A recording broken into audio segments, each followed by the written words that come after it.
Uyabona uJesu ngesikhathi ebethelwe esiphambanweni lithi kube nesosha elimgwaza ohlangothini yabo.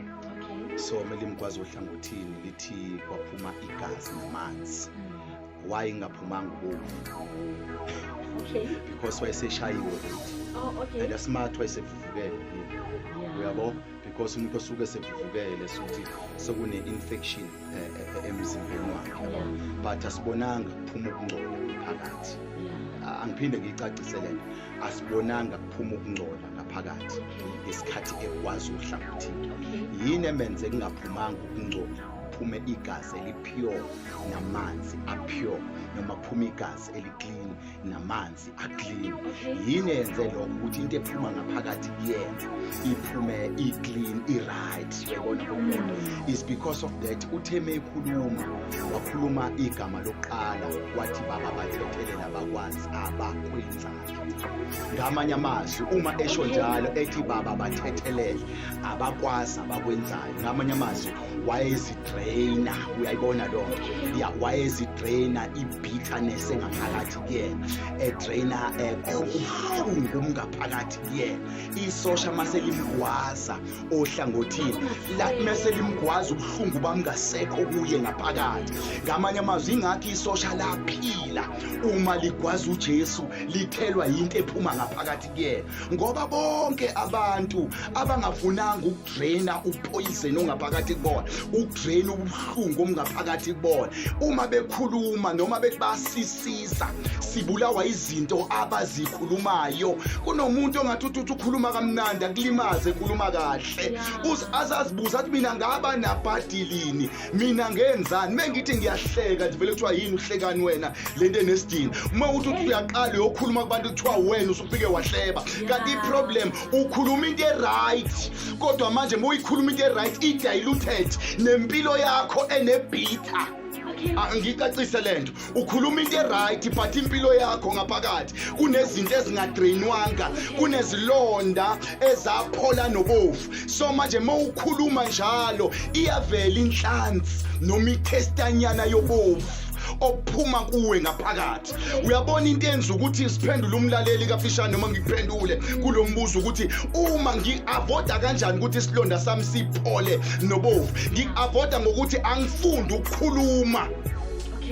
Angifundi ukukhuluma endaweni yabantu abalimele. Angingafuni ukuthi ngiyokhuluma endaweni yabantu asebephumelele.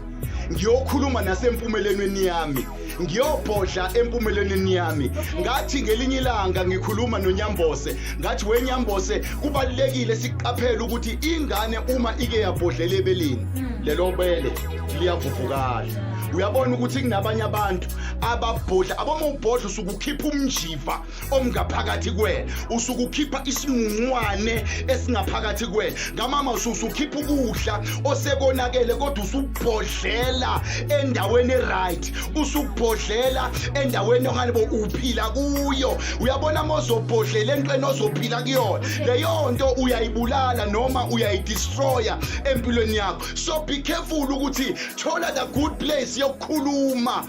It's very important ukuthi understand lento. Lithi izwi kaNkulunkulu uJesu wakhuluma wathi wabhodla wathi baba bathethelele, kodwa mase sezandleni zikaNkulunkulu akazange esakhuluma ubhitho omngaphakathi, kodwa uthe ezandleni zakho ke mina sengibeka umoya. Uyabona ukuthi kunendawo la ngamele khona siyobhodla khona, kodwa kumele sibeke.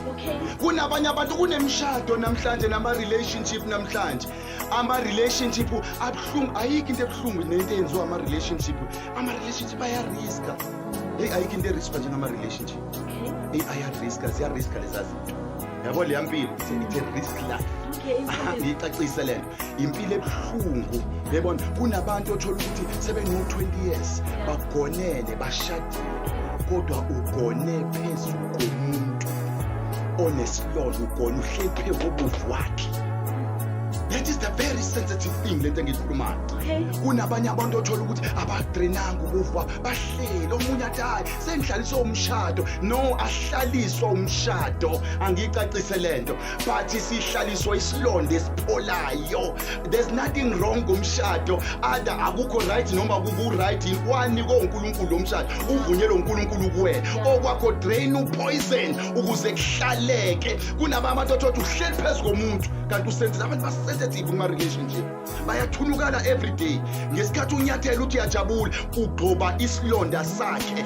Ngithe ukuthe umshumayeli konke kunesikhathi sakho. Kunesikhathi sokutshala, kunesikhathi sokusuphula noma sokuvuna. Uyabona mosatshala Ndlovukazi, ukutshala kuyinkinga, kuyiproblem ngoba ukutshala kufana nokukhuluma kwakho. Njoba ngikhuluma mina ngiyatshala, ngizovuna futhi kusasa. Uma ngikhuluma kubantu ngiyatshala, insimi yami leyo ngiyatshala. Ayikho into enzima njengokutshala, kodwa kulula ukutshala kunokuvuna. Mfethu angiphinde ngicacisele, it's kulula kakhulu ukutshala kunokuvuna. Ukuvuna kunzima ngendlela eyisimanga, ngicacisele. But ukutshala kona uyakhathala kunomuntu othi ngikhathele empilweni yami angisakwazi ukuqhubeka nalempilo. Qhubeka usatshala, kodwa bheka into oyitshalayo ukuthi i-right yini. Uma sikhuluma kubantu siyatshala, njoba ngikhuluma ngiyatshala, mengikhuluma into enhle ngiyatshala, mengikhuluma into embi ngokunjalo ngiyatshala. Ngisatshala futhi insimi yami ezovunwa yimi, akekho ozoyivuna ngaphandle kwami. But-ke kunzima ukutshala ngoba ufikele ukukhathala. Kunomuntu ofikelwe isikhathi sokukhathala njengamanje uyatshala, akukhathalwe ekuvuneni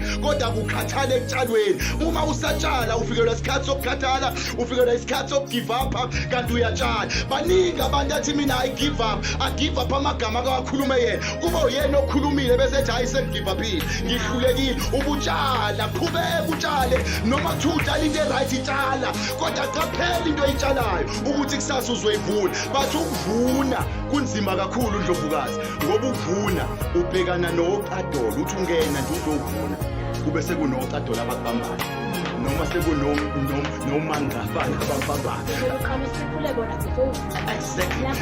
Uyabona ukuthi uma uzovuna awuvuni kalula. Kunabantu abazonginamathela, abazozama ukudileyisa empilweni. Uma uzovuna empilweni yakho kunabantu abazokubambelela kuwena ubekazi ukuthi awuzokwazi ukuqhubeka kuya phambili.